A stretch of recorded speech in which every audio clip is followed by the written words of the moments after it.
Aimable auditeur de Radio Djena, bienvenue dans Et nous, l'émission qui fait le zoom sur les enfants, leur éducation ainsi que leur bien-être. Aujourd'hui, nous parlons de pédagogie. Celle que les enfants reçoivent non seulement à l'école, mais celle aussi qu'ils retrouvent à la maison à travers l'accompagnement des parents et le soutien des répétiteurs. Quelle complémentarité, quelles limites et surtout quels modèles pédagogiques peuvent vraiment aider les apprenants à réussir leur année académique? C'est ce que nous allons explorer avec le coach scolaire Kwame Vibona, l'invité du jour qui n'est pas étranger à ce plateau. Meshak Nyaro au micro. Cher invité, bonjour. Bonjour. Un plaisir de vous retrouver. Plaisir partagé. Dans le nouveau studio, un nouveau plateau. Ah oui, un tout nouveau studio. On a juste l'impression d'être dans une toute nouvelle radio. Et dommage, c'est pas la nouvelle année. Si on aurait dit nouveau studio, nouveau plateau, nouvelle année. Mais bon, voilà, on fait avec. Il en reste de même que c'est toujours Radio Djena. Merci aux auditeurs de nous suivre. Alors aujourd'hui, on parle de pédagogie, d'encadrement à la maison, avec les répétiteurs, avec les parents. Mais avant de rentrer dans le vif du sujet, qu'est-ce qu'on doit comprendre par le terme pédagogie? Le terme pédagogie est un mot français dont la signification est dans le dictionnaire. Donc, alors, qu'est-ce qu'il faut comprendre par pédagogie? On va dire, c'est la pratique, c'est la technique, c'est la manière de transmettre du savoir, de la connaissance à des tout-petits, à des apprenants, à des élèves. Donc, la pédagogie se passe dans un cadre appelé école. Qui dit pédagogie dit école. Et qui dit pédagogie dit enseignant et enseigner. Donc d'une part, l'enseignant, celui qui enseigne, autrement dit, celui qui a non seulement le savoir, parce que tout le monde a un certain savoir, mais qui a en plus les techniques pour transmettre ce savoir à des tout-petits. Parce que la différence entre les tout-petits et les adultes, c'est que les tout-petits, ils n'ont pas le savoir, mais en plus, ils n'ont pas l'expérience pour comprendre les notions. Donc, le savoir est d'être subdivisé en information, en exemple, en définition et en expérience. Donc, quand c'est un adulte, il a déjà des prérequis. Il a probablement une partie de l'information, il a une certaine expérience, ce qui fait que la définition est plus simple et beaucoup plus relative. Et donc là, on ne parlera plus de pédagogie, mais on parlera d'andragogie. Mais en pédagogie, l'apprenant enfant n'a déjà pas l'information, donc il faut la lui apporter de manière j'ai failli dire cadrée, formelle, avec toutes les définitions qu'il faut. Et puis maintenant, il faut des techniques pour expliquer les différentes notions. Donc c'est des exemples, c'est des exercices, c'est une manière de présenter la chose, voilà, l'imagination qu'on met en branle, tout ça là, c'est tout ça qu'on met dans pédagogie entre l'enseignant et l'enseigné dans un cadre appelé école. Très bien. Alors on retiendra qu'en matière de pédagogie, c'est essentiellement la technicité. Beaucoup de technicité de la part de l'enseignant pour pouvoir transmettre le savoir requis à l'enseigné. D'accord. Alors, est-ce qu'il existe différents modèles de pédagogie dans les établissements? Bien sûr, il existe différents modèles de pédagogie utilisés, pas dans les établissements, mais utilisés sur le territoire. Parce que justement, quand on prend le ministère en charge justement de décider le type de pédagogie que les écoles doivent suivre sur l'étendue du territoire. Donc, si nous utilisons un certain type de pédagogie ici, rien ne dit que c'est la même pédagogie utilisée dans un autre pays, puisque là-bas, c'est un autre territoire. Maintenant, s'il y a des écoles sur le territoire qui veulent utiliser une autre pédagogie différente de celle décidée par le ministère, il faudrait donc une certaine dérogation, une certaine autorisation pour que cela se fasse ainsi. Mais de manière consensuelle, toutes les écoles inscrites sur le territoire font usage de la pédagogie décidée par le ministère tant qu'ils sont sur le territoire du ministère. Alors, dites-nous, est-ce que le choix de la pédagogie selon le système éducatif est basé sur des conditions et des critères? Des conditions, des critères, oui. Les conditions, et je dirais pas, oui, ok, on peut le dire comme ça, des conditions. Je vais utiliser un autre mot, des objectifs. Des objectifs. Des ambitions c'est nationaux ou bien national? National. Bon, en tout cas, du rêve nourri par les autorités pour le pays. Si nous voulons que le pays devienne un pays, je dis des bêtises, un pays industriel, voire industrialisé, avec tout ce qu'il y a comme capacité, maîtrise technique pour produire, pour réparer, pour tout ça, on ne va pas utiliser une certaine pédagogie qui est beaucoup plus théorique. Non, il faut donc passer à de la pratique. Je ne sais pas si vous voyez. Donc, tout ce qui doit être transmis comme savoir, déjà, doit être pratique. Et tout ce qui est technique pour transmettre doit être de manière à ce que les profils sortants soient à l'image du rêve nourri dès le départ. Je ne sais pas si vous voyez. Oui. Donc, maintenant, à partir de là, les critères, c'est que justement, c'est l'objectif, c'est le rêve initial qui définit maintenant la nature, les critères, les garde-fous à mettre en place pour que ce rêve devienne réalité. Je ne sais pas si vous voyez. Oui, je vois bien. Alors, au regard de ce que vous venez de dire, est-ce que la pédagogie, c'est une question de contenu de l'enseignement? La pédagogie est un tout. La pédagogie est à la fois la forme et le fond. La forme étant déjà le cadre, école dont on a parlé, le profil de l'enseignant qui vient transmettre, les moyens utilisés pour exercer, et puis le contenu maintenant, le fond, étant justement tout ce qui est dit, tout ce qui est enseigné, tout le vocabulaire, les exemples utilisés. Voilà. Donc c'est tout ça là qui fait la pédagogie. La pédagogie ne peut pas être juste le fond sans regarder la forme. C'est pas possible. Ou vice versa. C'est un tout. C'est les deux ensemble. Parlons de forme de pédagogie. Vous avez dit qu'il y en a plusieurs, mais quelle est la plus utilisée sur le sol togolais? Jusqu'alors, il y a quelques années, on était en mode magistral. Maintenant, on est passé en APC. Sous d'autres cieux, il y a des systèmes, comment on appelle ça? Il y a des systèmes Montessori, par exemple, qui est extrêmement créatif. C'est-à-dire, vous pouvez expliquer rapidement? Le Montessori? Oui. Oula, ceux-là, ils sont... Alors, quand on prend la méthode magistrale, c'est qu'on vient, on vous explique, vous notez les définitions, vous comprenez, on fait une évaluation et on avance. Oui. Quand on prend la méthode Montessori, c'est que pour expliquer que ceci est une bouteille, on n'utilise pas de définition. Il n'y a pas une leçon. Mais chacun prend la bouteille et chacun la définit avec ses propres mots. Donc on la touche, on la voit, et chacun dit ce qu'il comprend de la chose. Et maintenant, à partir de là, ok, chacun a sa compréhension. Pas juste sa compréhension, son lexique pour signifier, pour désigner l'objet.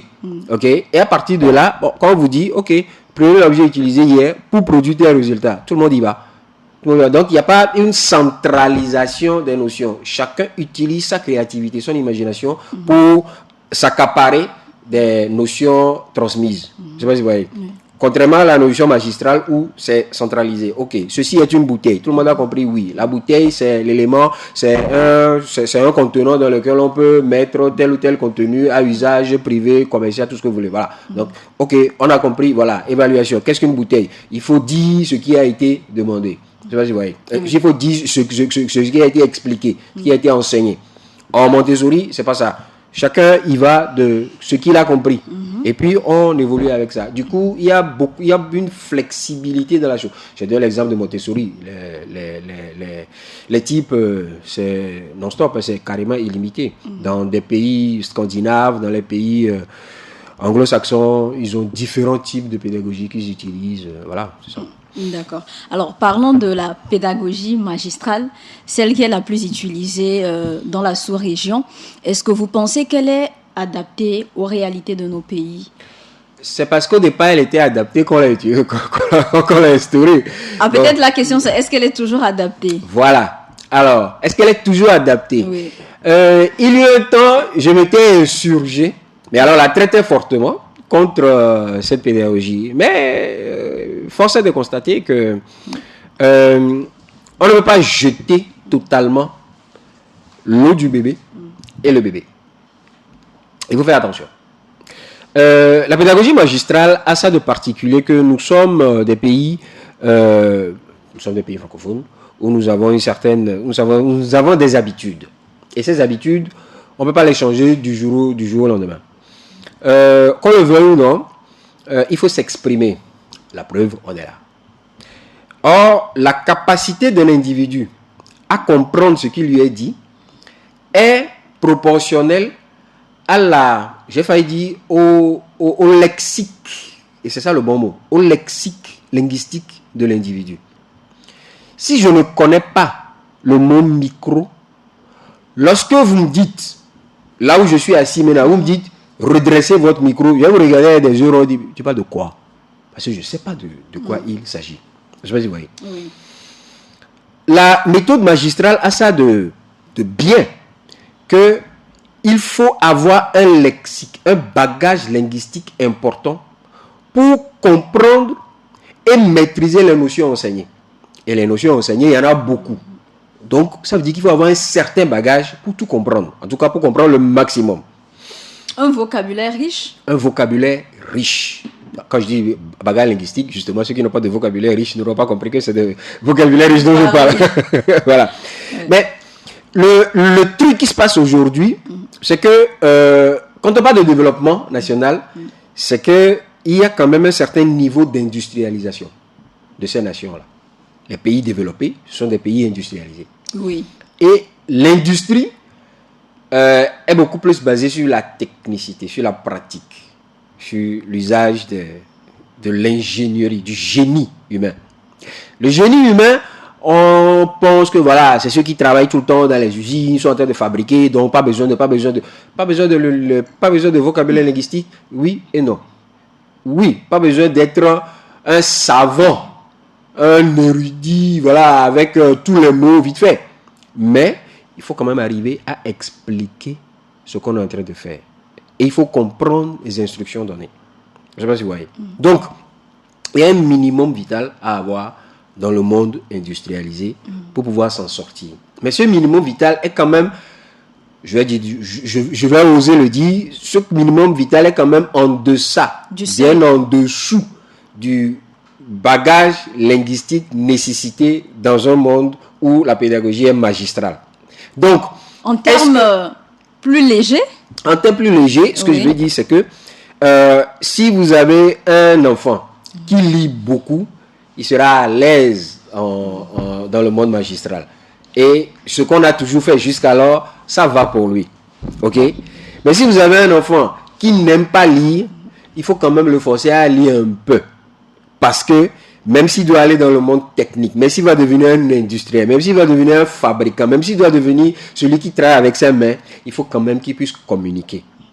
Donc, est-ce que la méthode de la pédagogie magistrale jusqu'à là, est-ce qu'elle est bien, est-ce qu'elle n'est pas bien? Comme je vous l'ai dit, ça a son bon et son mauvais. Ça a son bon et ça a ses limites. Aujourd'hui, nous sommes rentrés dans une ère où on recherche beaucoup plus ceux qui savent faire. On ne recherche pas ceux qui viennent dire qu'ils peuvent faire. Non, on recherche ceux qui savent faire et qui vont prouver qu'il faut. Autrement dit, les compétences techniques. Les compétences. Tu viens, tu sais faire, vas-y, fais. Faut pas venir nous raconter blablabla. Non, le rap là, on a trop entendu ça. Vas-y, fais. Tu peux pas faire, bouge, suivant. C'est de ça qu'il s'agit. Mais même dans le faire là, il faut arriver à faire quoi? Il faut arriver à dire. Et c'est là où le bagage linguistique est tout aussi important. Je ne sais pas si vous voyez. Oui. Donc, la méthode magistrale, jusqu'alors, elle a eu son bon. Mais elle est arrivée au moment où il va falloir maintenant arriver à marier les deux.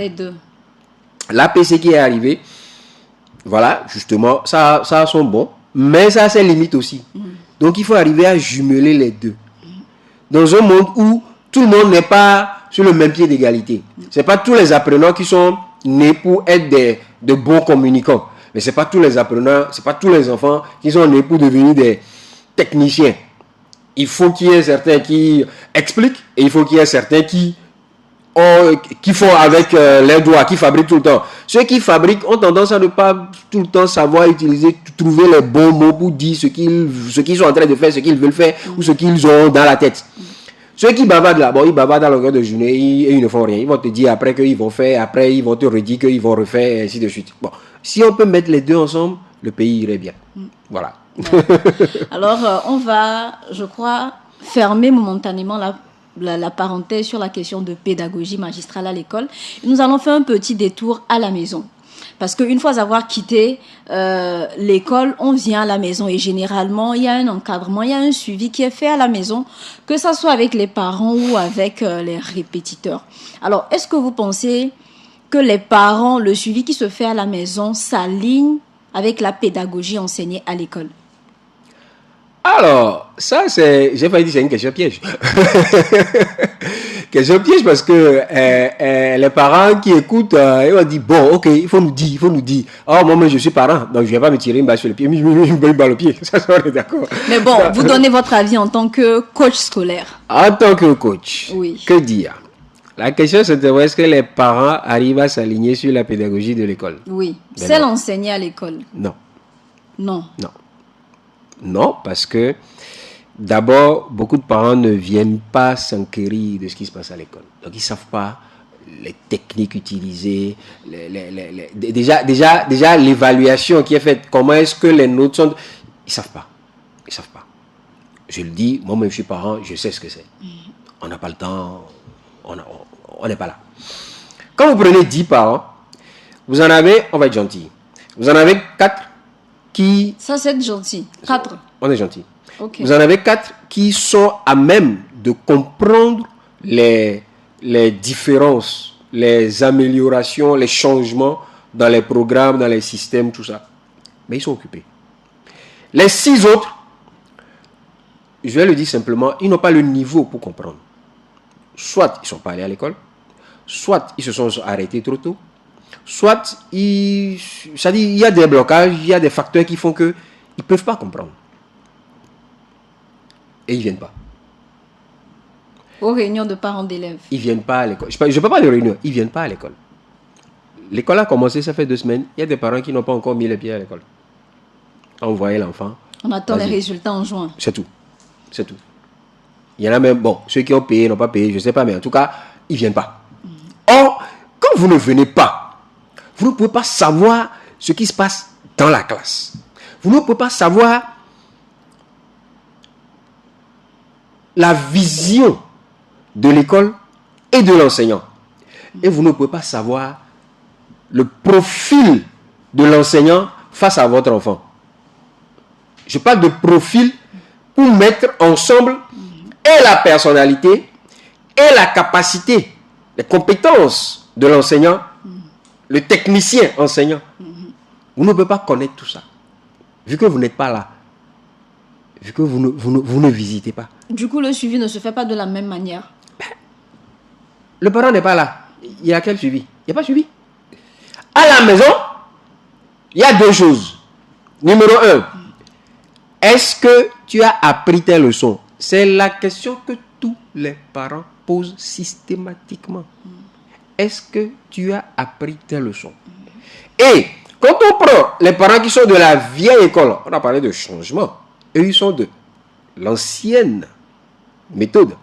Donc pour eux, il faut réciter la leçon textuellement à la virgule près.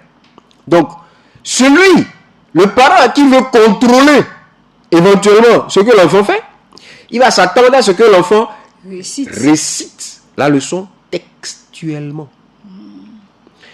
Il prend le cahier et qu'est-ce qu'il découvre? Il découvre un cahier, d'abord, dans lequel il y a peut-être tout le texte écrit. Je ne parle de texte, je ne parle pas de leçon. Tout le texte écrit. Deuxièmement, la nuance. La nuance, oui. C'est que la leçon, c'est ce que l'enseignant a dit qu'il faut copier intégralement. Le texte, c'est ce que l'enfant a compris qu'il a écrit lui-même. Donc, dans l'un ou l'autre cas, c'est un texte. Allons-y comme ça. Donc, d'abord, il y a peut-être le texte dans le cahier. Deuxièmement, il y a le texte avec ou sans faute. C'est à voir. Ah oui. Avec ou sans faute.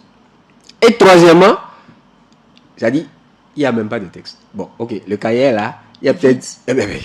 Il y a une phrase sur cette page. Il y a un calcul sur l'autre page. Il y a un schéma, un photocopie collé sur cette page. Et puis voilà, on avance. Le parent qui prend ce cahier-là, c'est-à-dire, à la limite, il est à la limite de la crise cardiaque. J'ai payé j'ai acheté fourniture. Et puis c'est ça.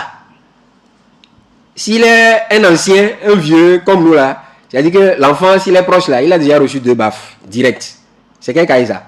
Et puis c'est l'enfant qui va lui dire non, c'est ce qu'on fait. Il dit ah, ok. Donc maintenant je vais aller voir à l'école ce qui se passe. Et c'est là maintenant où il est surpris. Parce qu'il ne comprend pas pourquoi l'enseignant est d'accord que le cahier de son enfant, après 2 mois, est rempli juste avec 5 pages et encore une phrase par-ci, une définition par-là, un croquis par-ci, des croquis collés, une photocopie par-là. Et il ne comprend pas.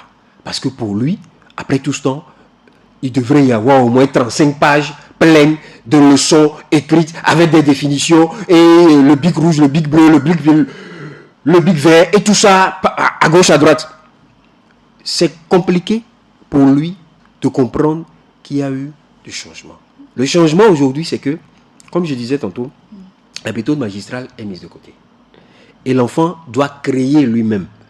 Et on ne corrige plus le vocabulaire linguistique. Oui, oui. Tu as écrit quel français, c'est pas ça le problème. Est-ce que tu as l'idée? Ça va.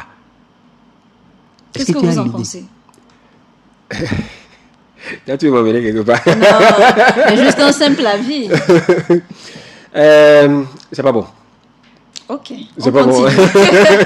C'est même pas bon même. Mais on corrige, on évalue plutôt l'idée, ils utilisent un mot. C'est-à-dire, on évalue la compréhension de l'enfant par rapport aux explications données. On n'évalue pas le vocabulaire linguistique, la capacité de l'enfant à restituer les phrases françaises correctement écrites. On n'évalue plus ça. Et du coup, quand le parent voit ça, le choc est énorme. Et ça, c'est pour le parent qui contrôle. Ah oui. Ça, c'est pour le parent qui contrôle. Deuxième volet, devoir de maison. L'enfant revient et puis vous dit, on ne nous a pas donné devoir de maison. Il dit, c'est pas possible. Aujourd'hui, ça va. Demain, ah bon. 3e jour, non, il y a un truc qui ne va pas. Comment vous faites? On a fait le devoir en classe directement. Donc, on repart à la maison sans rien. Mais l'enfant a oublié de dire, ou bien en tant qu'enfant, tout bon enfant, on préfère la facilité. Alors, et il a posé la question sur devoir de maison. Il n'a pas posé la question sur recherche. Donc, l'enfant a omis de dire qu'on n'a pas de devoir de maison, mais on attend de nous qu'on fasse des recherches. Et ça, il ne le dit pas, vu que ça l'arrange. Donc, l'enseignant, par rapport à la nouvelle pédagogie, s'attend et demande à l'enfant d'aller faire des recherches additives par rapport à ce que lui, il a communiqué. Oui. Et donc, l'enfant doit maintenant enrichir lui-même son savoir par des recherches personnelles, l'effort personnel. Et ça, le parent n'est pas au courant. Il ne sait pas que ça a été demandé. Et normalement, même c'est le parent qui peut aider l'enfant dans cette logique. Vu que les recherches aujourd'hui se font comment? Les centres culturels, il n'y en a plus. Les dictionnaires, beaucoup n'en achètent pas parce qu'ils ne savent pas ce que c'est. Tout ce qu'il y a dans la maison, c'est les téléphones portables et les ordinateurs. Seulement les enfants, vu que la communication n'est pas passée, ils utilisent tous ces outils-là pour faire tout sauf les recherches qu'il faut. D'accord. Alors ça, c'est le cas des parents qui parfois sont déboussolés par complètement. rapport... Mais alors là, complètement déboussolés. Par rapport au niveau système pédagogique du pays et peut-être de la sous-région. Maintenant, qu'en est-il des répétiteurs?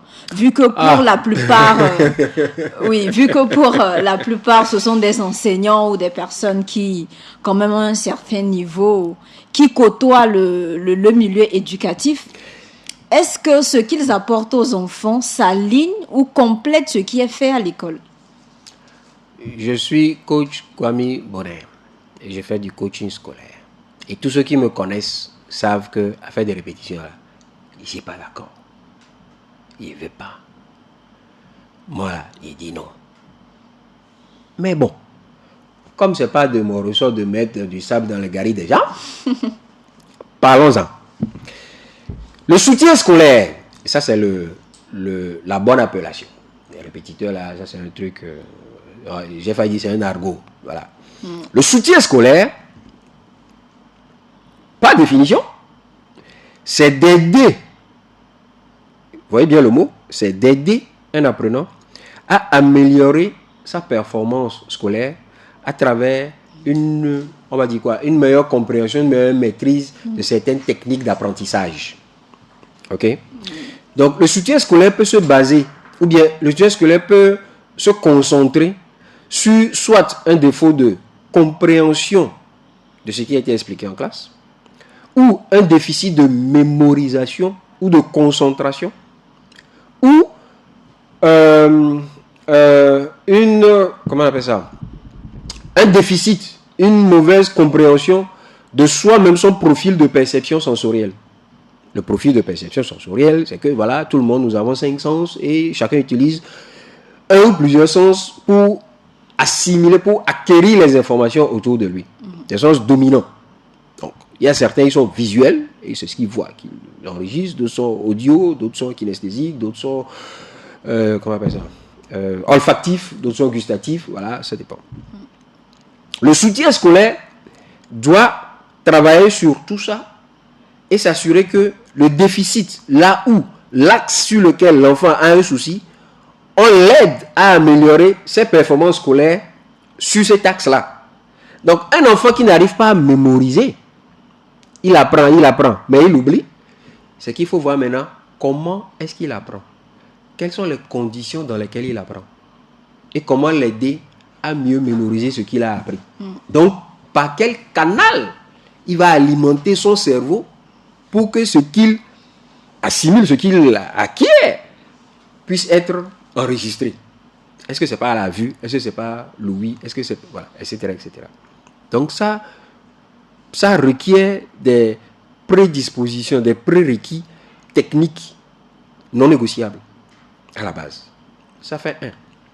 Deuxièmement, en classe, l'enseignant est formé pour permettre à tous les apprenants de sa classe, une classe normale, donc normalement maximum 35 voire 40. Normalement. Parce que en 2 heures de temps, 40 c'est énorme. Mais bon, quand vous êtes jeune et plein de vigueur, ça peut le faire. Plus de 40, c'est qu'il y en a que vous allez négliger. Ça c'est clair. En 2 heures, il y en a que vous allez négliger. Maintenant, l'enseignant est formé pour d'abord les disposer de manière à ce que quand il dit quelque chose, ceux qui ont déjà ces prérequis puissent assimiler rapidement. Donc, il ne va pas perdre de temps avec eux. Il va beaucoup plus perdre de temps avec ceux qui sont lents à la détente. Si ceux-là comprennent, c'est que c'est gagné. Ceux qui sont rapides, eux, ils sont rapides. Donc, en 2 heures de temps, ce qu'il a prévu, ce qu'il doit enseigner, c'est peut-être 45 minutes sur les 2 heures. Et puis après, c'est la répétition, c'est les exercices, c'est le contrôle, c'est les petites pauses pour créer un certain climat. Et donc, ceux qui sont rapides, ils ont fini de comprendre ça en 30 minutes. Le reste du temps, ils s'ennuient. Les autres, là, c'est avec eux qui doit faire le travail. Je sais pas si vous voyez. Donc, l'enseignant est formé, payé pour ça. Il est préparé pour ça, il est aguerri pour ça. L'enfant qui, dans une bonne classe, n'arrive pas au bout de ce temps-là à comprendre ce qui est enseigné, c'est qu'il y a un autre problème, plus sérieux. Et maintenant, en quoi doit consister? Est-ce que les répétiteurs arrivent à déceler justement ces failles-là ou bien ces manquements? C'est là où je vais. Que ceux-là qu'on appelle répétiteurs, ils ne sont pas formés, ils n'ont pas les outils, ils n'ont pas les techniques pour comprendre tout ce que je viens de dire. L'enseignant est formé pour ça. Donc l'enfant ne peut pas ne pas comprendre. Or, si l'enfant n'a pas compris, ce n'est pas une histoire de je reviens et puis je redis de la même manière ce que l'enseignant a dit. Attends, si je refais la même chose de la même manière et j'espère avoir un résultat différent, ça dit que, bon, on se pose la question quoi, qu'est-ce qui n'a pas marché? Si la chose n'a pas marché au départ, c'est qu'il y a un truc qui coince quelque part. Donc il faut le comprendre, ce qui n'a pas marché, il faut comprendre ce qui coince. Or, la plupart des répétiteurs, quand ils viennent, c'est juste venir justement répéter ce qui a été dit. Or, c'est parce que l'enfant n'a pas compris, c'est pour ça qu'on vous demande de venir le soutenir. Mais avant de soutenir, il faut faire un diagnostic pour comprendre là où ça coince. Le soutien scolaire, des fois, c'est pas de venir redire ce qui a été dit en classe. Non, mais c'est de plutôt écouter l'enfant. Pendant qu'il est en classe là. Ce qui bloque l'enfant en classe, c'est peut-être le problème de la chambre à coucher des parents. Le répétiteur a quoi à faire là-bas? Et le pire, c'est que pour certains enfants, surtout maintenant, ils sont tellement...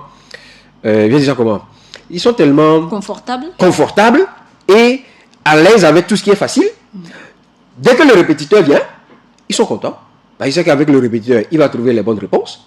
Et si le répétiteur ne vient pas, tant que le répétiteur ne vient pas, il ne fait pas l'effort de chercher.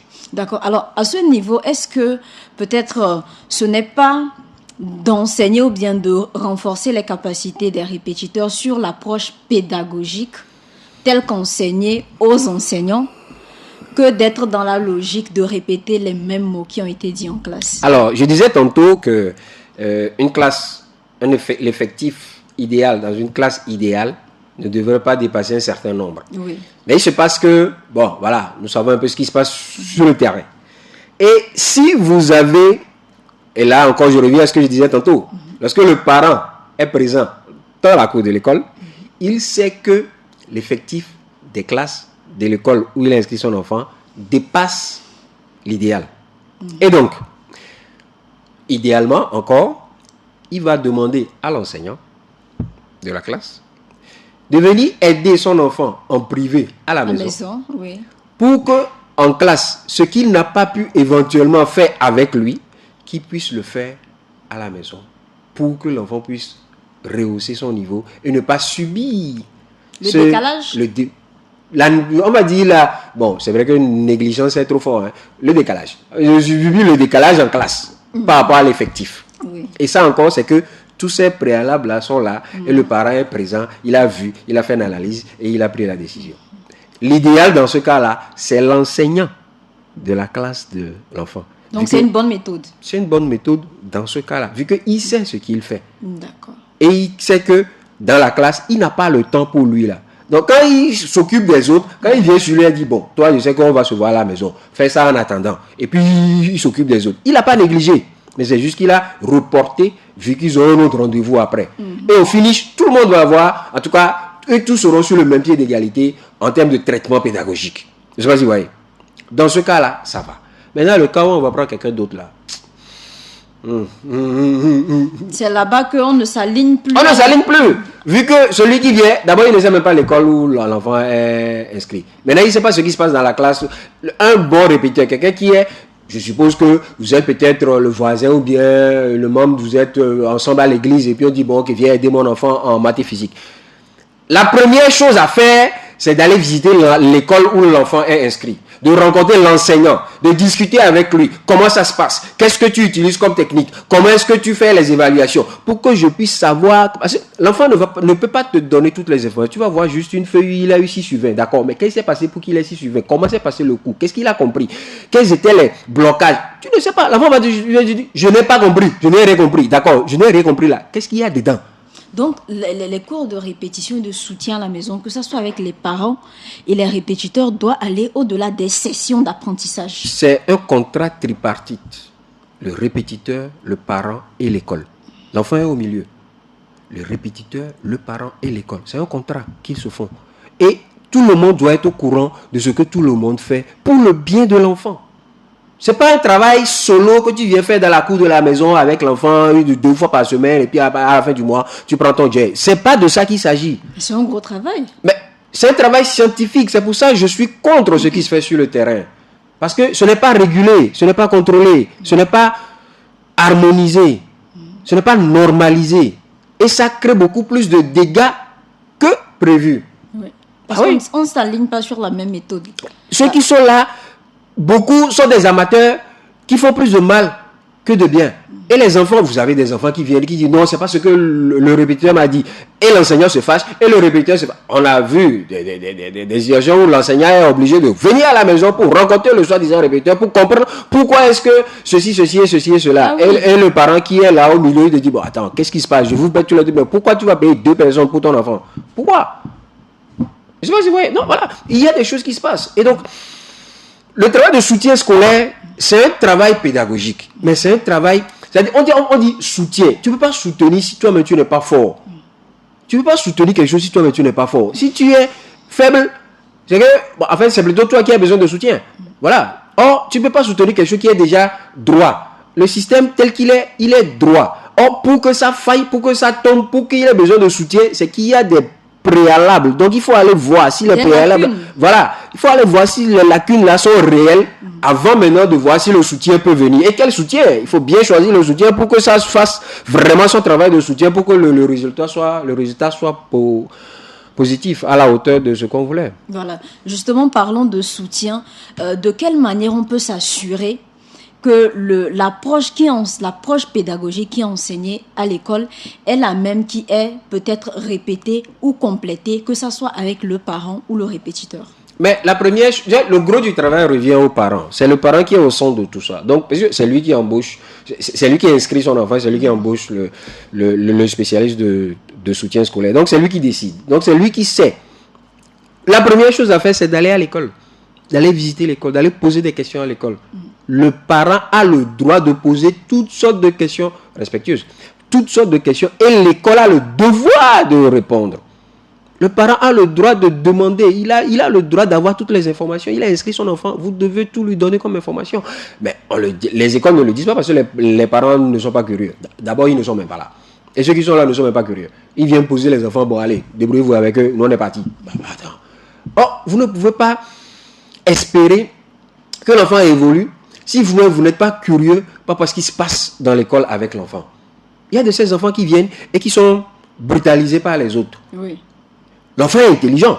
Tout le monde est intelligent. L'enfant est très éveillé. Mais ce climat-là l'empêche d'évoluer comme il faut. On va parler de non, l'enseignant ne fait pas bien son travail, le parent n'est pas là. Mais ça, c'est un blocage que l'enfant n'a pas dit à la maison parce que papa n'a pas posé la question. Et il ne va pas le dire tant qu'on ne lui a pas demandé. Et il va grandir avec cette blessure-là. Je ne sais pas si vous voyez. Donc, c'est le parent qui doit aller à l'information. C'est le parent qui doit bousculer l'école. C'est le parent qui doit se rendre compte qu'il y a quelque chose qui se passe. Et à partir de là, maintenant, il peut demander conseil. Vu qu'il n'est pas un spécialiste de la pédagogie, il peut demander conseil à l'école, peut s'approcher maintenant. Le ministère. Vous savez qu'il y a des conseillers au ministère qui sont payés pour justement répondre aux questions de tout le monde. Ah non?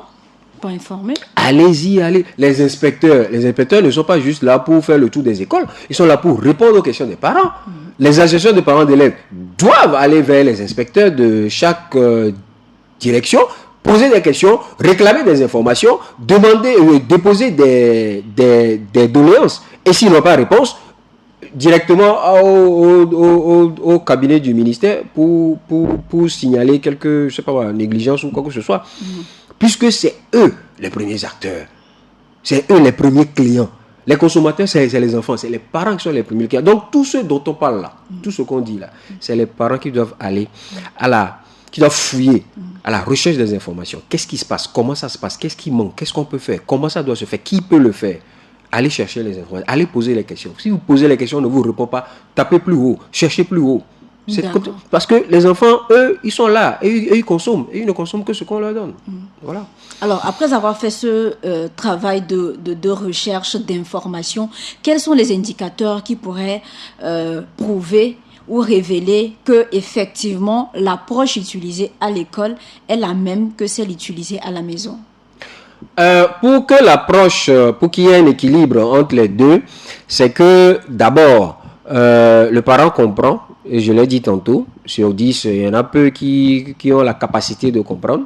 Maintenant, pour les autres, c'est qu'il faut avoir l'humilité, comme je l'ai dit, de venir poser les questions et de suivre les consignes.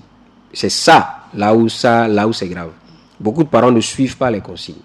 Lorsque la direction d'une école demande que les enfants, j'ai dit des bêtises, hein, on dit ils doivent faire des recherches sur les plantes, ils sont en train de faire SVT, ils doivent faire des recherches sur les plantes ou bien je sais pas quelque chose, et on leur dit de planter une graine et puis de voir. Bon, ok. L'enfant revient et dit, ah, on a dit de planter une graine. Et le papa dit, c'est quoi cet amusement-là? Pas dans ma cour, hein. Moi, je n'aime pas ça. Tu n'as pas cherché à comprendre pourquoi. D'abord, est-ce que c'est vrai? Maintenant, ce qu'on a dit là, c'est à quel but? Maintenant, combien de temps ça va durer? Vu que ça ne va pas prendre toute l'année, ça prend juste un certain temps. C'est une expérience que les enfants doivent faire. On est en train de quitter le bavardage pour aller vers la pratique. Et on demande aux enfants de faire une certaine pratique pour que chacun ait son expérience, son vécu par rapport à une certaine notion donnée, un certain processus donné. Et ce qu'il va faire, ce qu'il aura compris, ce qu'il aura acquis là-bas, c'est ce qu'il aura compris pour lui-même. Et c'est grâce à ça qu'il va pouvoir passer les évaluations. Les parents refusent. On dit l'éternel problème des photocopies. J'en ai encore eu à une réunion la dernière fois. À une heure, les enseignants viennent, ils exigent tout plein de photocopies. Les polycopes. Oui. Bon, c'est vrai qu'il y a une meilleure méthode de faire plutôt que d'imposer le jour là en même temps. Mais c'est quand même une certaine exigence pour que le cours, la transmission de cours se passe bien. Mais toutes ces instructions là et beaucoup d'autres se doivent d'être connues et suivies par les parents. Et si vous ne comprenez pas, téléphonez. Aujourd'hui, le téléphone portable permet de contacter directement l'école, téléphoner et chercher la confirmation de ce que l'enfant a dit. Et mieux, lorsque l'enfant ne vous dit rien après un mois, vous-même allez demander s'il n'y a pas quelque chose qui a été demandé. Et les enfants, on se connaît. Il va rechercher la facilité. Non, allez demander s'il n'y a rien qui a été donné comme devoir de maison, comme recherche, comme instruction, comme, je ne sais pas moi, projet ou quelque chose. Allez demander. Et c'est quand vous demandez, vous allez vous rendre compte, oui, on l'a demandé de faire, il n'a pas dit. Donc, si l'enfant voit que ce qu'on a dit et que lui, il a délibérément oublié, volontairement oublié, maintenant le parent sait, il vient le lui rappeler, la prochaine fois là, lui-même va dire. Il va prendre ses dispositions. Pour éviter les problèmes. C'est ça. Donc, c'est la meilleure manière pour avoir un certain équilibre entre l'école et la maison. Maintenant, à côté de ça, le parent lui-même aussi doit s'inscrire dans ce que j'appelle l'ambition familiale. Mais l'ambition familiale est devenue une ambition sociale nourrie par l'école. C'est l'école qui oriente. Est-ce que c'est oriente? C'est l'école qui fait... C'est l'école qui fait naître dans chaque enfant un rêve de grandeur. C'est l'école qui permet à beaucoup d'apprenants d'avoir une certaine ambition de vie. Alors que c'est le contraire. C'est plutôt en famille que ça doit se faire. Et l'école va être un outil par lequel l'enfant va passer pour arriver à ce rêve-là. Mais maintenant, les choses se sont inversées. C'est l'école qui permet plutôt aux enfants de rêver. Et à la maison, maintenant, ils se cachent parce que papa peut tuer ce rêve, maman peut te crier dessus et puis te faire oublier ce rêve, tout ça, tout ça. Donc, il faudrait que les parents puissent se mettre un peu au diapason pour permettre aux enfants de rêver, d'avoir une certaine ambition. C'est par là que on sait qu'ensemble, on mène les enfants quelque part. La pédagogie, c'est ça. C'est de leur transmettre de savoir pour que l'individu puisse grandir. On grandit physiquement, mais on doit grandir mentalement aussi et intellectuellement aussi. Et donc, c'est ça. Or, s'il n'y a pas cet équilibre-là entre l'école et la maison, ça gêne. Qui paye, c'est les enfants. Et ça, c'est grandement dommage. C'est grandement dommage. Vraiment dommage. Aussi dommage parce que nous allons mettre fin à cette émission. Ah oui? Ah oui, nous allons... Oula. Oui, nous allons mettre fin à cette émission. Nous allons retenir, avant de dire au revoir aux auditeurs, que la réussite scolaire, ce n'est pas seulement une question d'école. Oh non. Oui. La réussite n'est pas assignée aux enseignants, mais c'est un travail collaboratif entre les parents, l'école, les répétiteurs. Et pour cela, il faut un bon encadrement, un bon suivi qui s'aligne, bien sûr, à l'approche pédagogique cohérente enseignée à l'école. Sur ce, nous allons vous dire au revoir. Merci de nous avoir suivis. Coach Kwame Bona, je ne sais pas si vous avez un dernier mot. Nous n'avons pas parlé du bagage linguistique qui est très important à la maison. Aujourd'hui, il y a cette lacune chez beaucoup d'apprenants. Ils n'arrivent pas à s'exprimer parce qu'ils ont un bagage de plus en plus réduit. Et on accuse, je ne vais pas dire à tort, on accuse les outils numériques, mais c'est plutôt le contraire. Et il y a une manière de faire pour aider justement les enfants à acquérir du bagage avec les outils numériques d'un côté et la tradition. Je vais dire ça comme ça, la tradition d'un autre côté. La tradition étant la langue vernaculaire, la langue locale, les habitudes locales, les habitudes Vous n'allez pas tout dire, coach. On va garder tout ça au frais. On garde ça au frais ou au chaud. Je ne sais pas, ça dépendra de vous. Et puis, on programme un prochain numéro. On aura l'occasion d'aborder le sujet durant plus de 40 minutes. Super. Voilà, donc merci à vous de nous avoir écoutés. On se donne rendez-vous la semaine prochaine pour aborder un autre sujet dans cette émission Et nous qui est consacrée aux enfants, qui aborde les sujets qui ont trait au bien-être, à l'éducation et au quotidien des enfants. Merci de nous avoir suivis et bye bye.